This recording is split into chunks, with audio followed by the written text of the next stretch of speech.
সন্তান যদি তার মায়ের চেহারার দিকে একবার তাকায়, আমি আল্লাহ রাব্বুল আলামিন তার আমলনামায় হজ করার সওয়াব দিয়ে দিব।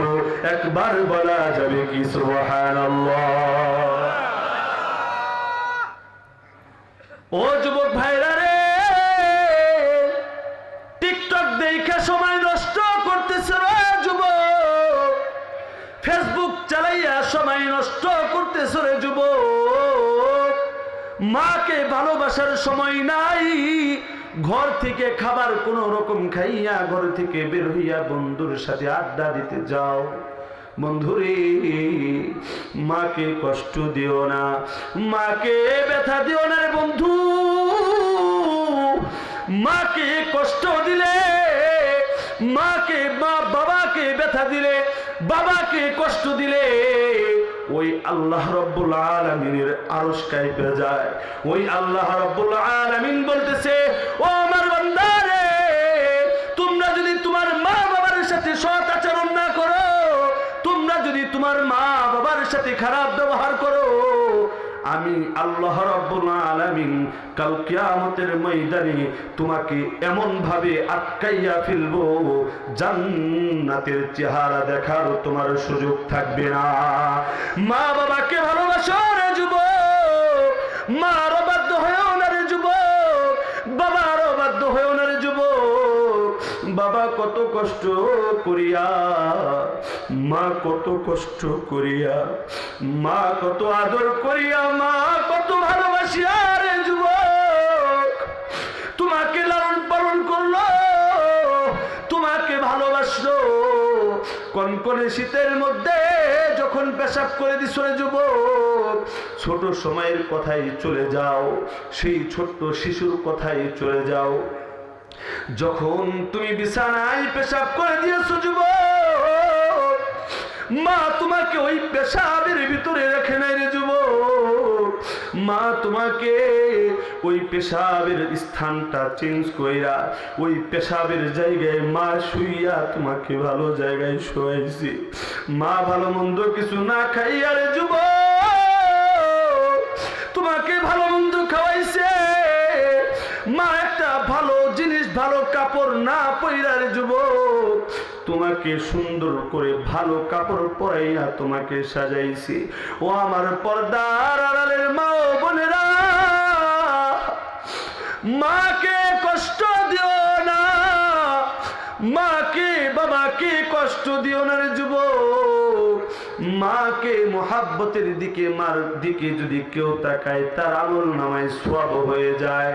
বন্ধুরে, এই মা আমি আপনি পাইয়া, এই মাকে যদি আমি আপনি ভালোবাসতে পারি, আল্লাহ তাআলা বলতেছে আমার ইবাদত করার পরে তোমরা যদি মা বাবার হক, বান্দার হক যদি তোমরা পুঙ্খানুপুঙ্খানুভাবে আদায় করতে পারো, আমি আল্লাহ রাব্বুল আলামিন তোমার জন্য জান্নাতের ব্যবস্থা করেছি।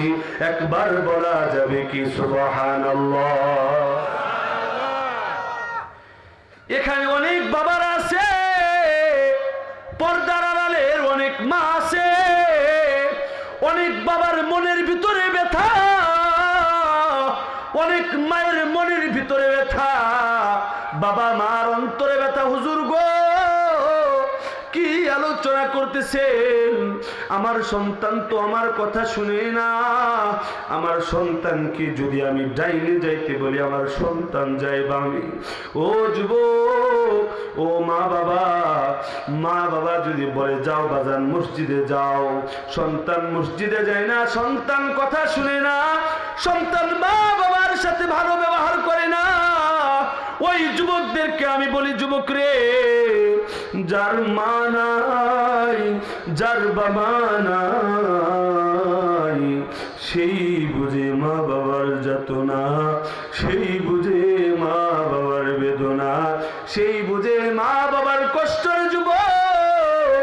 ছোটকালে মা হারাইছি রে যুবক, ছোটকালে বাবা হারাইছি রে যুবক, মা বাবার ভালোবাসা পাই নাই, মার ভালোবাসা পাই নাই, বাবার ভালোবাসা পাই নাই, মনে কত কষ্ট, মনে কত আবেগ। যুবক রে, এখন তো মা বাবা আছে, মার সাথে ভালো ব্যবহার করো না। যুবক রে, এই মা বাবার কাছে যখন টাকা চাও টাকা পাও, এই মা বাবাকে যখন যা কিছু চাও তাই পাওয়া যাও, যখন এই ধনটা হারাইয়া ফেলবা, এই ধনটা যখন হারাইয়া যাইব রে যুবক, যত টাকা পয়সার মালিক হও না কেন, যত বাহাদুরি করো না কেন, তোমার মতো এতিম এই পৃথিবীর জমিনে আর কেউ থাকতে পারে না, আর কেউ থাকতে পারে না। কথা বলেন ঠিক কিনা? এই মা, এই বাবা, আল্লাহ তাআলা বলছে এই মা বাবার প্রতি তোমরা ইহসান করো, মা বাবাকে ভালোবাসো। তোমরা যদি এই মা বাবাকে যদি উহ শব্দের মাধ্যমে কষ্ট দাও, এমন কষ্ট দিলে সামান্যতম তোমার মা যদি উহ শব্দ করে, তোমার বাবা যদি উহ শব্দ করে, আল্লাহ তাআলা বলতেছে আমি আল্লাহ রাব্বুল আলামিন ওই মা বাবাকে কষ্ট দেওয়ার কারণে আমি ওই সন্তানের জন্য রেখেছি জাহান্নাম। কথা বলেন ঠিক কিনা? তাহলে আমাদের যুবক ভাইরা, যুবক যারা আছেন, যুবক কে কে আছেন একটু হাত উঁচু করে দেখেন। যুবক, আমার বৃদ্ধ দাদারা না, যুবক ভাইয়েরা, যুবক একটু হাত উঁচু করে দেখান। যুবক যারা আছেন, এই যুবক হাত উঁচু করে রাখো, হাত নিচু করো না রে যুবক। আজ থেকে তওবা করো রে যুবক, আজ থেকে তওবা করো। এই মাহফিল থেকে যখন যাইবা, এই মাহফিল থেকে যাওয়ার পরে মা বাবার সাথে ভালো ব্যবহার করবা, মা বাবাকে কষ্ট দিবা না, মা বাবাকে ব্যথা দিবা না। পারবো তো ইনশাআল্লাহ? এই যুবক ভাইয়েরা, পারবা তো ইনশাআল্লাহ? আল্লাহ তাআলা আমাদেরকে এই মা বাবার প্রতি ইহসান করার তৌফিক দান করুন। সকলে বলি আমিন। আল্লাহর নবী হযরত মুহাম্মদুর রাসূলুল্লাহ সাল্লাল্লাহু আলাইহি ওয়াসাল্লাম হাদিসের মধ্যে ইরশাদ করেন, রিদর রাব্বি ফি রিদল ওয়ালিদি ওয়া সাখাতুর রাব্বি ফি সাখাতিল ওয়ালিদি। আল্লাহর রাসূল হাদিসের মধ্যে বর্ণনা করেন, যদি কোনো মানুষ তার মা বাবাকে সন্তুষ্ট করে, তার মা বাবাকে ভালোবাসে, রিদর রব্বি ফি রিদল ওয়ালিদি, তার মা বাবাকে যদি কেউ সন্তুষ্ট করে, আল্লাহ তাআলা, নবী সাল্লাল্লাহু আলাইহি ওয়াসাল্লাম বলতেছে সে যেন আল্লাহ তাআলাকে সন্তুষ্ট করে ফেলে। সুবহানাল্লাহ। মা বাবাকে যদি কেউ সন্তুষ্ট করে, মা বাবাকে যদি কেউ ভালোবাসে রে যুবক, আল্লাহ রাসূল বলতেছে সে যেন আল্লাহ তাআলাকে সন্তুষ্ট করে ফেললো, সে যেন আল্লাহ তাআলাকে ভালোবাসলো। ওয়া সাখাতুর রাব্বি ফি সাখাতিল ওয়ালিদি। আল্লাহ রাসূল বলতেছে কেউ যদি মা বাবাকে কষ্ট দিল, সেই কষ্টটা মা বাবাকে দেওয়া তো হলোই, আল্লাহ রাসূল বলতেছে সেই কষ্টটা আল্লাহ তাআলাকেও দেওয়া হলো। তাহলে মা বাবার প্রতি আমরা সকলেই ভালো নজরে তাকাবো তো ইনশাআল্লাহ? তাকাবো তো ইনশাআল্লাহ? এরে যুবক, পৃথিবীর জমিন থেকে বড় সম্পদ, বড় ধন সম্পদ চলে গেছে, মা বাবা চলে গেছে। দেখবা যে তোমার চাচাও তোমার সাথে ভালো করে কথা বলে না। কথা বলেন ঠিক কিনা? মা বাবা যদি চলে যায়, মা বাবা যদি মরে যায়, ওই সন্তানকে কেউ দাম দেয় না, ওই সন্তানের প্রতি কোনো মানুষ ভালো করেও তাকায় না রে যুবক। তাই তোমাদেরকে বলতেছি, সময় থাকতে মা বাবাকে ভালোবাসো, সময় থাকতে মায়ের প্রতি ইহসান করো। এতদিন পর্যন্ত যেই যুবক ভাইরা মার সাথে ভালো ব্যবহার করো নাই, মার বাবার সাথে খারাপ আচরণ করেছো, ওই যুবক ভাইদেরকে বলি, যুবক ভাইরা রে, মার কাছে যায় ক্ষমা চাও, বাবার কাছে যায় ক্ষমা চাও, মা বাবার কাছে ক্ষমা চাইয়া আল্লাহ তাআলার প্যারা বান্দা হয়ে যাও। পারবা তো ইনশাআল্লাহ যুবক ভাইরা? মা বাবার কাছে ক্ষমা চাইতে পারবো তো ইনশাআল্লাহ? মা বাবার কাছে যদি মুখ ফুইতে যদি একটু বলি, মা ভুল করছি ক্ষমা করে দাও, মা কি খুশি হয়ে যাবো না? মা খুশি হবে না? কথা বলেন ঠিক কিনা? খুশি হবে না? তো যুবক ভাইরা, অনেক সময় তো মাকে কোনো কারণে কষ্ট দেওয়া হয়ে যায়। আমরা সকলে পারবো তো ইনশাআল্লাহ ওই মার কাছে মাফ চাইতে পারবো না ইনশাআল্লাহ? ওরে যুবক,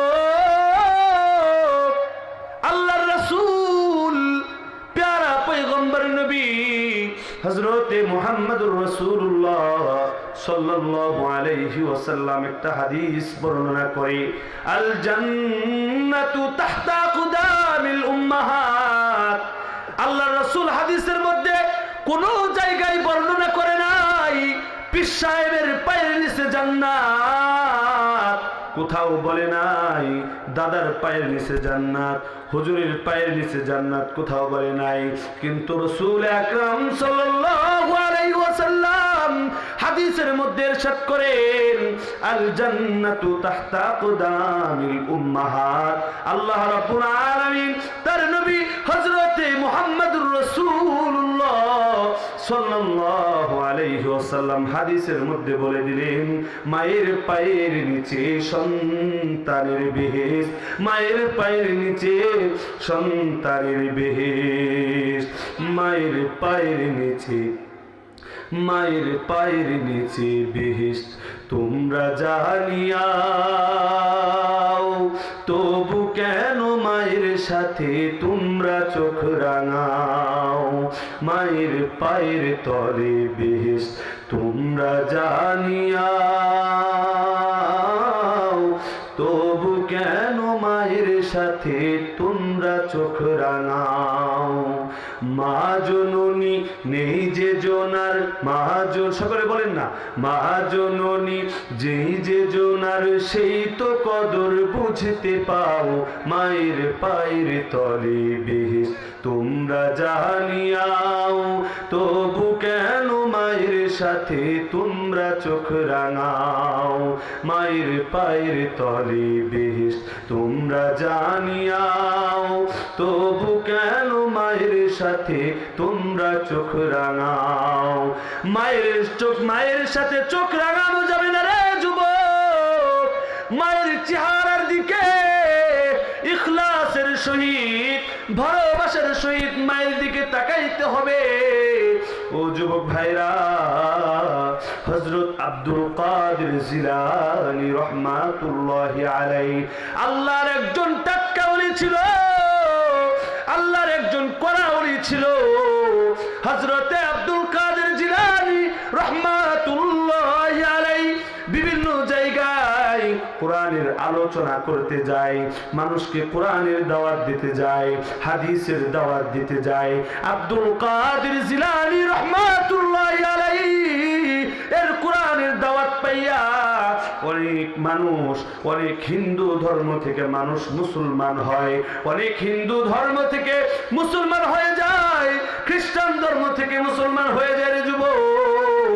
একদিন হযরত আব্দুল কাদের জিলানীর মায়ের কাছে দৌড়াইয়া গেছে, মায়ের কাছে যায় বলতেছে, ও মা, মাগো আমি আজ অমুক জায়গায় যাইয়া অনেক সুন্দর ইসলামের দাওয়াত দিয়েছি, কোরআন ও হাদিসের কথা বলে মানুষকে ইসলামের ছায়া তুলে এনেছি, মানুষকে মুসলমান, আমার হাতে, আমার বন্ধুরা, আমার হাতে অনেক মানুষ মুসলমান হয়েছে। আব্দুল কাদের জিলানীর মা কি বলে জানেননি? আব্দুল কাদের জিলানী রাহমাতুল্লাহি আলাইহির মা বলে, ওরে আমার জিলানী, শোনো রে জিলানী, তোমার হাতে যে মানুষ ইসলাম ধর্ম গ্রহণ করতেছে, তোমার হাতে যে খ্রিস্টানরা ইসলাম ধর্ম গ্রহণ করতেছে, মানুষ ইসলামের ছায়া তলে আসতেছে রে। ও আব্দুল কাদের জিলানী, এর কৃতিত্ব তোমার না রে জিলানী, এর কৃতিত্ব তোমার না, এর কৃতিত্ব হলো ও আমি তোমার মা, এর কৃতিত্ব তোমার না রে আব্দুল কাদের জিলানী, এর কৃতিত্ব হলো আমি মা কখনো আব্দুল কাদের জিলানী যখন ছোট ছিল, আব্দুল কাদের জিলানীকে যখন বুকের দুধ পান করাইতাম, আমি কখনো দুরূদ শরীফ পাঠ না কইরা, ওযু না কইরা আমি আব্দুল কাদের জিলানীকে বুকের দুধ পান করাই নাই। আল্লাহু আকবার। কয়জনের মা এমন আছে রে যুবক, কয়জনের বাবা আছে রে যুবক, যে সন্তানকে বুকের দুধ পান করাইবে ওযু কইরা, নামাজ পড়া, দুরূদ শরীফ পাঠ কইরা সন্তানকে বুকের দুধ পাঠ করাই, এমন মাই পৃথিবীর জমিনে খুব কম আছে। কথা বলেন ঠিক কিনা? আমি আমার পর্দার আড়ালের মা বোনদেরকে বলে দিতে চাই, এর মা শুনে রাখো, শুনে রাখো, ও মা তুমি যেমন হইবা তোমার সন্তান তেমন হইব। কথা বলেন ঠিক কিনা? আব্দুল কাদের জিলানীর মা আব্দুল কাদের জিলানীকে পেটের ভিতরে রাইখা, আব্দুল কাদের জিলানীর মা শুধু কোরআন তেলাওয়াত করছে আর কোরআন তেলাওয়াত করছে। আব্দুল কাদের জিলানী রহমাতুল্লাহি আলাইহি এই পৃথিবীর জমিনে যখন ভূমিষ্ঠ হয়েছে, আব্দুল কাদের জিলানী অর্ধপাড়ার হাফেজ হয়েছে। একবার বলা যাবে কি সুবহানাল্লাহ? ওরে আমার মারে, তোমরা যদি তোমার সন্তানদেরকে আব্দুল কাদের জিলানীর মায়ের মতো তোমার সন্তানকে যদি লালিত পালিত করে যুবক, তোমার সন্তান তোমার সাথে খারাপ ব্যবহার করবে না। ও যুবক, যুবক রে, ও আমার মা, পর্দার আড়ালের মা, তোমরা যদি তোমার মেয়েকে যদি পর্দার সাথে চলাও, তোমার মেয়েকে যদি পর্দার সহিত চলাও রে যুবক, ও আমার মারা, তাহলে তোমার মেয়েও হবে পর্দাশীল। ও আমার মারা, তোমরা যদি তোমাদের ছেলে সন্তানকে কোরআন পড়াও, তোমরা যদি তোমাদের ছেলে সন্তানকে হাদিস পড়াও, তাহলে আল্লাহ রাব্বুল আলামিন ওই সন্তানকে কখনো খারাপ বানাইতে পারে না। কথা বলেন ঠিক কিনা? ওই মার সন্তান কখনো খারাপ হতে পারে না। ওই সন্তান ওই মাকে কখনো বৃদ্ধাশ্রমে পাঠাইতে পারে না। বন্ধুরে, বন্ধুরে, নাম কি ওনার? আচ্ছা বলছে না? নারে তাকবীর, নারে তাকবীর। প্রধান অতিথি সাহেবের আগমন। আমাদের ভাই ইকবাল হোসেন সাহেব আমার খালাতো ভাই লাগে সম্পর্কে, তার সম্মানিত বাবা এই মাহফিলে তার পরিবর্তে না, তার পরিবর্তে মাহফিলে আসন গ্রহণ করছেন। ছোট ভাই, তার সাথে আমার আরেক ভাই আসছে, তার ছোট ভাই আসছে। আমরা তাদেরকে আরো একবার নারায়ে তাকবীর দিয়া এখানে রিসিভ করব, পারবো তো ইনশাআল্লাহ? নারায়ে তাকবীর, নারায়ে তাকবীর। প্রধান অতিথি সাহেবের আগমন, শুভেচ্ছায় স্বাগতম।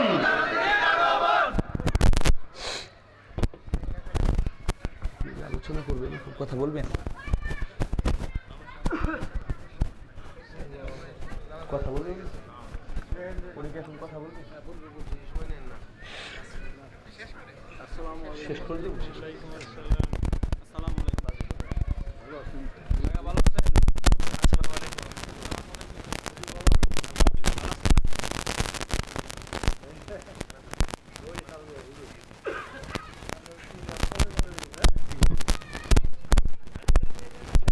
আমি শেষ করে দিচ্ছি ইনশাআল্লাহ। ও আচ্ছা, 10টা একটা জানাজা আছে, আব্বু 5 মিনিট কথা বল। তো যেই কথা বলতেছিলাম, মায়ের সাথে কি ব্যবহার করতে হবে? ভালো ব্যবহার করতে হবে, মায়ের সাথে ভালো আচরণ করতে হবে। এখানে যে ভাইয়েরা বসে আছেন, এখানে মা কার নাই, বাবা কার নাই, মা নাই বা বাবা নাই বা কেউ নাই, তো কে কে আছে হাত উঁচু করে দেখান তো। আমারও নাই, আমার মা বাবা কেউ নাই। দেখেন হাতগুলো মনে হয় একটু বেশি দেখা যাইতেছে, তাকান না একটু, দেখেন তো ভাই, হাতগুলো একটু বেশি দেখা যাইতেছে না? হাতগুলো একটু বেশি দেখা যাইতেছে। আমরা সকলেই বলি রব্বির হামহুমা কামা রব্বায়ানি সগীরা। হাত নামাই যুবক ভাইরা, চক্ষুটা একটু বন্ধ করো। আমার বাবাজিরা, আমার দরদিরা, চক্ষুটা একটু বন্ধ করো। মাথাটা একটু নিচু করে দাও রে যুবক, মাথাটা একটু নিচু করে দাও। পাশেই কবর রয়েছে, পাশেই কবর রয়েছে রে দরদিরা। এই কবরে আমাদের সবাইকে যাইতে হবে, এই কবরে সকলেরই যাইতে হবে। আমরা এখানে অনেকে হাত উঁচু করলাম, অনেকের মানা,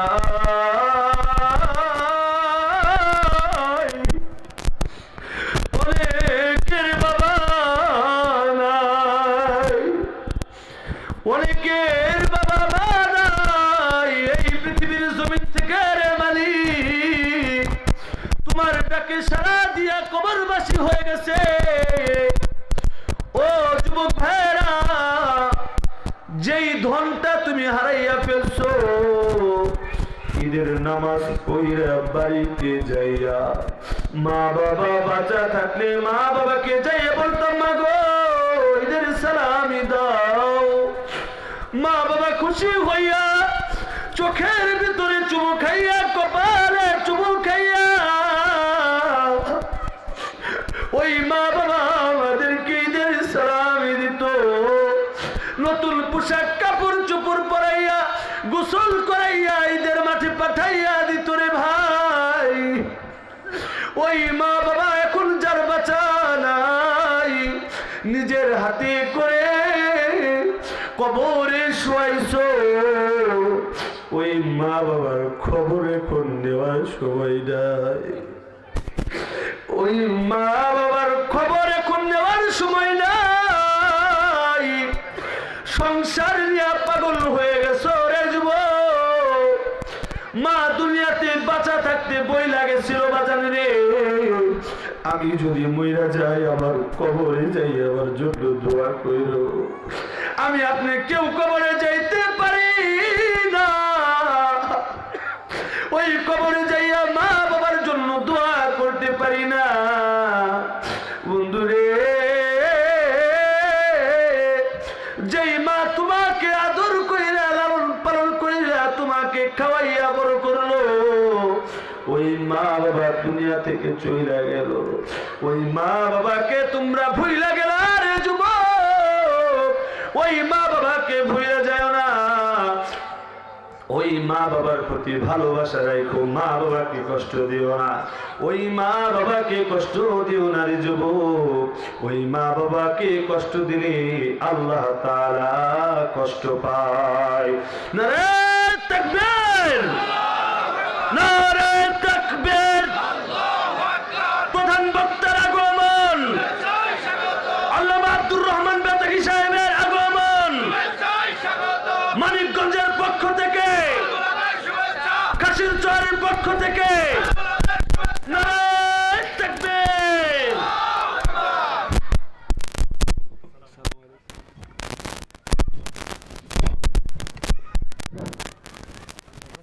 আলহামদুলিল্লাহ, এতক্ষণ আমাদের সামনে কোরআন এবং হাদিস থেকে